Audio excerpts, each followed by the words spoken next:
Hey everybody, it's Gil here with the Sailing Vessel Dream Chaser. Welcome back to another video, part 2 in our Rejuvenating a Mercury Outboard series. If you didn't see video number 1 and you're interested in this topic, I'll put a link to it right up here or in the video description down below. Video number 1 was all about diagnostics and how to replace all the fuel lines and inline fuel filters that sit within the engine cowling.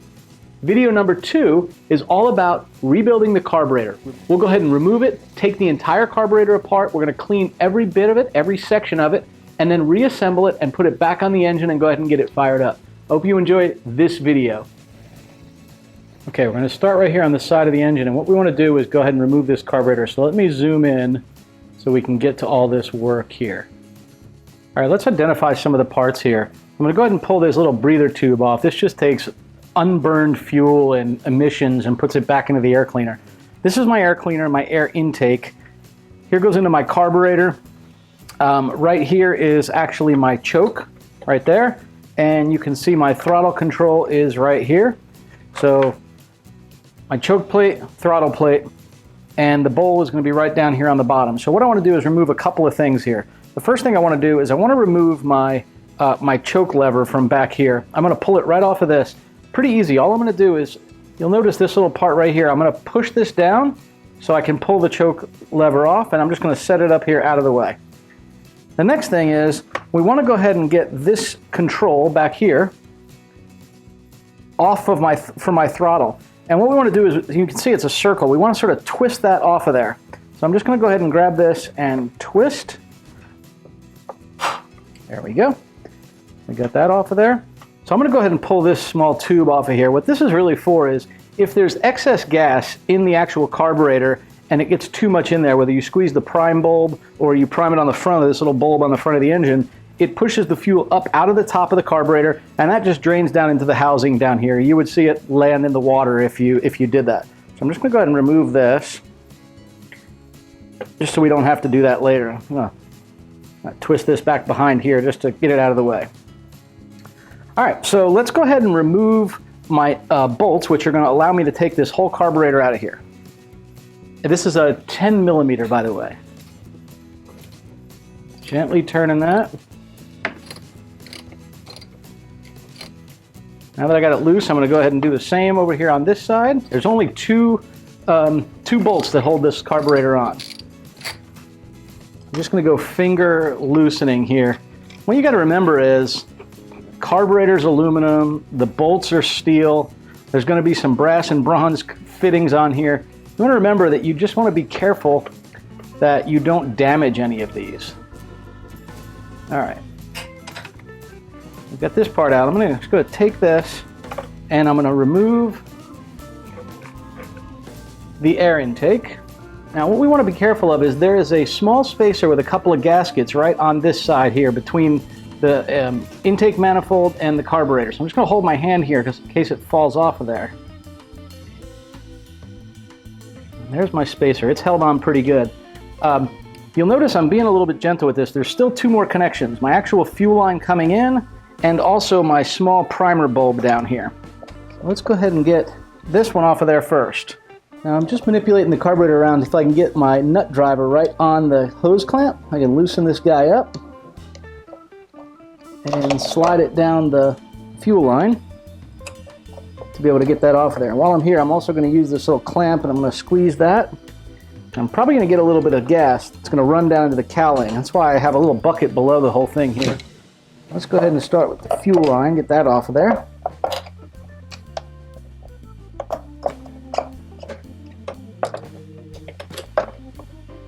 Okay. And then right over here we've got this small one, and these are usually on there pretty good. Let's see if I can get it to come off. Hey, it's coming off. But as you can see, I've got fuel dripping down in here. So let me get this right into my little bin. All right, I've got my little drip pan and carburetor in here. We'll get this thing cleaned up. Okay, so we have our carburetor right here, and now that we have it apart, we're just going to go ahead and clean it. And I got to tell you, I can already tell that this thing is gummed up. I'm looking down in this pan and there's it's like yellow. So the old fuel has come out of here. We're going to go ahead and get this really cleaned up. I'm going to zoom in real close to show you what all these different parts look like. Before I do, I'm gonna get the rest of the old fuel out of this, just dumping it out. Then I'm gonna go get rid of this fuel, zoom in the camera right here, and we'll take a closer look, okay? As you can see though, it's easy. 2 bolts is all it is to get this thing off of there, and everything else snaps off without tools short of your fuel lines, and that's only if you put hose clamps on them. The manufacturer has those small finger clips that you just clip with your finger or a pair of pliers. All right, let's start by identifying what we have here. First of all, I don't know if you can see just how gummy that looks. It's just gross. So let's start by identifying my parts. This is now sitting upright. My airflow comes in here, and there's my actual choke. You can see my choke plate opens and closes right here. I also have my throttle plate, which sits right inside of this particular jet here. And if I were to push on this, I can feel it opening and closing with my fingers. If you look right in there, you can see it doing so. On the choke side, on the other side, you can see it opening and closing there. Okay, so it helps us orient it. This is the side that sticks out the side of the motor. Back here, where I'm tapping, is the side that sits closest to the motor. So let's orient ourselves in a few more places. This is where the air intake goes to the actual cylinder, right? So the thing mixes the fuel, flows the fuel and air mixture into the cylinders here. This little hose right here is the fuel inlet. There's the small primer bulb that sits on the front of the Mercury to prime it. We'll take that apart and clean it as well. I think I'm going to start right here on the top. There's a bunch of little jets up here. I want to go ahead and, or little chases. I want to go ahead and clean those all out. So I'm going to start by removing the screws right on the top of this little guy. You want to be very careful you don't strip anything, and there's no springs in this one, but I will tell you, when we get down to the bottom where that little primer bulb, there are springs in that, so we want to be very cautious. I feel a little gummed up here. I'm going to take my small screwdriver and just give a gentle pry without damaging any gaskets there. There is a gasket inside of that. All right. I went ahead and pulled that off of there, and it looks a little bit gummy. I can see a little discoloration on there. So what I'm going to do is take my carb cleaner here, and I'm just going to spray it in all of these areas. I want to go in here, and here, and here, and along there. I'll start that way, and then I will do take the gasket off and do the same with the other. Wear safety glasses when you do this, because this stuff sprays all over the place. If we've earned it, please do consider subscribing to the channel. If you click subscribe, go ahead and click on that little bell notification, and it will notify you through your YouTube app anytime we upload a new video. All right, we've got that clean. I'm going to go ahead and pull this gasket up very gently. I do not want to damage it. I didn't buy a carb rebuild kit. So again, I'm going to lay it out in the same orientation it came off of there, and I'm going to do the same thing with these holes that were covered up.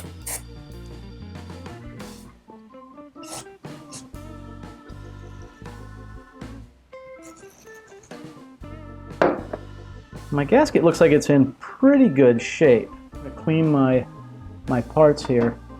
It looks good. It doesn't look like it's a problem. But while I'm in here, I'm going to spray out this little tube as well. I'm going to flip this completely upside down, and we're now going to take these 4 screws out. These 2 and these 2. And that's going to take our whole float off of here. Now, I'm going to do that before I take this part off. This is that small little priming mechanism. The purpose of this, if you'll notice, when you give the engine fuel, right? If I give it full throttle, you see that little plunger that goes up and down right here? What that's basically doing is the same thing as pushing that prime bulb does. It just gives it a little bit of extra fuel so that when you give it gas quickly, it throws a little bit of extra fuel into the carburetor to help it until such time that the carburetor pulls the rest of the fuel in. If you're having a problem where when you go to accelerate real quick, it hesitates a little bit, this could be gummed up in this mechanism down here. But this is the one I mentioned before, has springs in it. So you gotta be really careful. So I'm gonna leave this all assembled while I take it apart the first time. So on mine, and I'm guessing on most, these are both slotted and Phillips screws. I find it works best to break them loose with the flat blade and then go ahead and use the Phillips to take them the rest of the way off. Now we are going to go ahead and lift this straight up.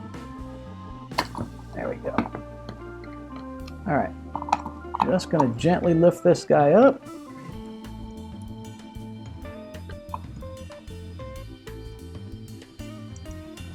And you want to be very careful if your gasket's stuck to one side or the other.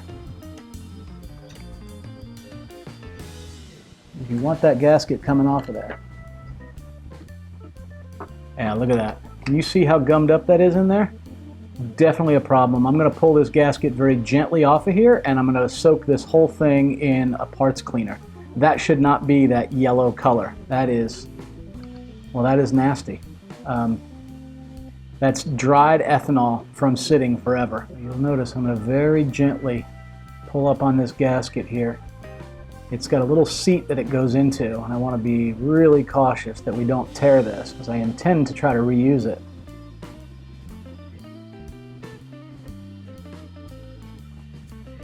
Surprisingly, it doesn't feel brittle, which is good. We will take this section apart, as I mentioned a minute ago.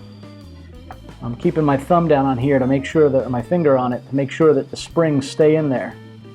And then we're going to slowly lift this guy up, and you'll notice it's definitely spring loaded. So we cautiously make sure the springs stay in there. See my little O-ring right here? I'm going to take that guy off and get it right in that groove where it goes. So I can put this little part down. And I want to be cautious I don't lose my spring. I'm going to set it right here just so I don't lose it. And then what we want to do is we want to clean inside of this. This little plunger is that mechanism right there. So we're just going to go ahead and spray inside of that, get it nice and clean. Now when we go to put this together, this thing actually sits inside of a little lip there. And it's very important that we push that all the way back into that lip, all the way around. It kind of sticks into it, or it should stick into it. You can see this one's pretty worn out. We might, yeah, there we go. You see how it's nice and flush right there? That's important. And the reason that does that is when you push on this, that becomes a small diaphragm that pushes the fuel out of there. Taking these small O-rings off of here, just so I can clean underneath them. And again, it's important you're very gentle with these things. What you don't want to do is break one. And you can't use too much of this stuff. It evaporates, so it's fine. Put the O-rings back on. I'm going to get all of these little edges pushed back in here again, as I mentioned before.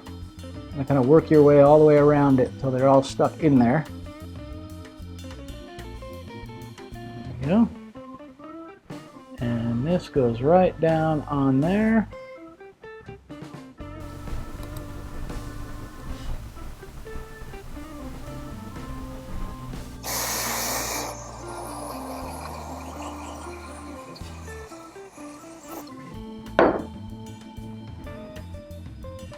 This little piece actually goes up like this because the gasket has a small hole in it that's that same shape. So I'm going to set that bowl aside. We're now going to get working on the actual carburetor itself. Now this is my float. I also want to go ahead and take this float off. What we need to do is loosen this Phillips screw right here. We don't have to take it off all the way. All that's really doing is locking this bar in here. So when I loosen this, I'll be able to lift this up and pivot it out. That's what we're going to do. That'll expose our needle. There we go. All right, so there's the needle right there. It hangs right in that little opening. You can see that. Of course, I just dropped the little metal piece that goes right through there. We're going to clean up all these little parts here.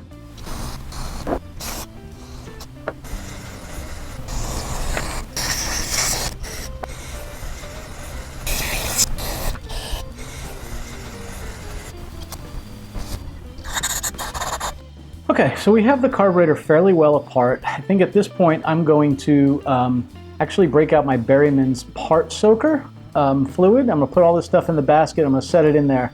Still a little nervous about this gasket, but I think I'm going to try and put it in there anyway for just a little bit of time. As I mentioned, look at that. That should not look like that. That's disgusting what came out of there. And I don't know if you can see it. Some of this is like little globules. See them? That's not liquid. That's like almost like gelatin, and I think it's that ethanol. Okay, it's the next day. If you recall, I cleaned all of this out with carb cleaner. Then I soaked it in a parts cleaner, and then I cleaned it all back out with water, let it dry, and then I sprayed everything again with carb cleaner to make sure any evaporation from the liquid, from the water, is out of there. And as you can see, it looks pretty good. There's still a little bit of corrosion in the bottom of the float. I don't know, we'll see. I'd like to think it's going to be okay, but we'll have to see. Let's start reassembling this guy. So we're going to start with putting our needles in there. I dropped the one in here already, just need to make sure that this is good and tight. And now we're going to go ahead and put in the high RPM needle. Just drop it in there, it should seat right away. And I'm going to go ahead and finger tighten this, because you want to make sure, again, we've got brass screws and aluminum housing. We just don't want to have anything get cross-threaded or stripped. Do that by hand, make sure it's good in there straight. Same with the low RPM needle, or jet, whatever they call it.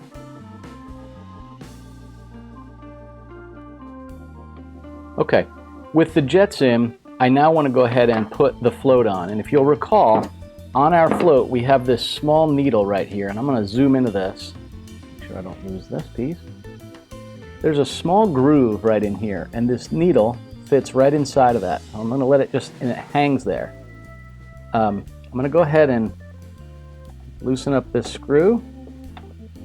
Hoping I've got it in there straight. Yep, looks like I do. Now I just want to make sure that this little bar is in the groove there. It just needs to slide that direction. There we go. So it's now seated just the way we want it. You can see that okay. I can see my needle is right here. It's in that plastic groove, so it's going to go up and down as this floats. And I've got my little metal bar that this pivots on inside the groove. So I'm just going to go ahead and hand tighten this one. See, it's not the right screwdriver. I'm just getting it set so I can demonstrate this. We're going to lift up and down, and I can see the needle going up and down as I do that. So let me crank this one tight. Okay. We are set on this side. You can see my float's going up and down real nice. Remember, I have this upside down, so that's up and that's actually down. I'm going to set that part aside for a minute. Now, if you recall, this is my float bowl, and this small piece fits right inside of this hole here. I'm going to drop it in. There is a, see if you can see this. There is a small lip and point sticking out of one side, and then the other side is perfectly flat. The flat side goes down, and that'll make a lot more sense when you look at your gasket, because your gasket has a small hole in it that goes right around that little piece. So I'm going to go ahead and get this thing snapped right into that groove. Now, because I didn't get a rebuild kit, I'm reusing the same gasket. We'll see if that's a mistake or not when we get all this stuff tried out. But it doesn't feel too bad. It's a little dry, but not brittle. All right, we've got all that seated in there. So now we're just going to go ahead and get this placed right on here. Now I'm going to hold these two up and marry it this way because I don't want that gasket to come off of there. All right, I'm just going to hold it with my thumb while I get my screws started here. So now what we're going to do is we're going to tighten them down. But what we're going to do as we tighten them down, we're going to tighten them a lot like you would if you were doing lug nuts on a car. We're going to kind of go in opposite directions, and we're going to turn half turn or so on each one. And the idea is I'm trying to bring the gasket together at about the same pace or same pressure all the way around. Now I'm going to use a flat blade to really crank down on them a little bit. We now just want to actuate our throttle and make sure that we're pushing that little plunger down right here, and as you can see we are. That's my high RPM sort of thrust, if you will. It's the same as pushing the little prime bubble on the front of the engine. You'll notice this goes on just like this. I'm going to set that right in place. This is going to do the same exact thing. I'm going to actually lay the screws in here to help me line this up.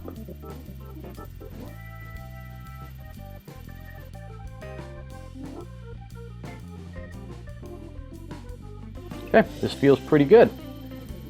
Make sure everything moves the way we would expect, and it all does.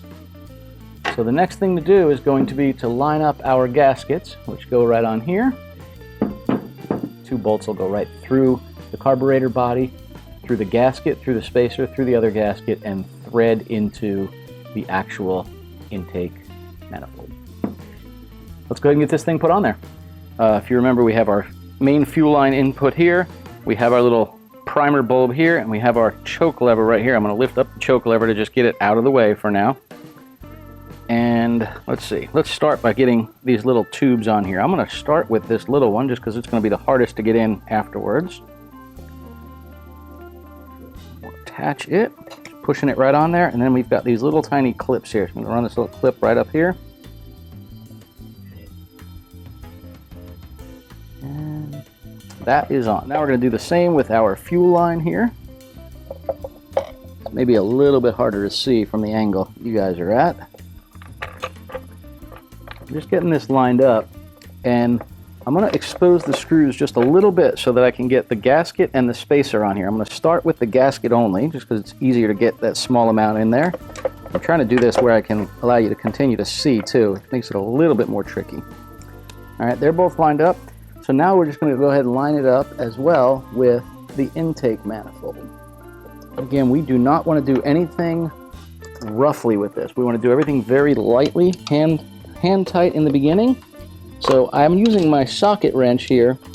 However, I do not have it connected to the actual wrench. I'm just doing it by hand until it's fed into those threads real easily. Remember, we have our choke cable still up and out of the way here.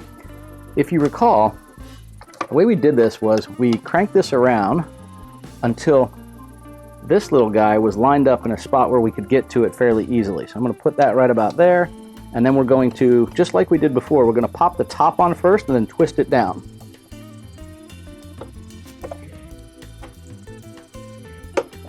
There we go. And we're going to do the same now with our choke lever. And if you recall, the way this worked is we just put that right into that opening, and then we snapped this up to hold it in place. Then our choke lever actuates that. All right, I know we got a lot of light outside, but it made it a little easier to see right here. I'm now going to go ahead and reconnect my fuel line.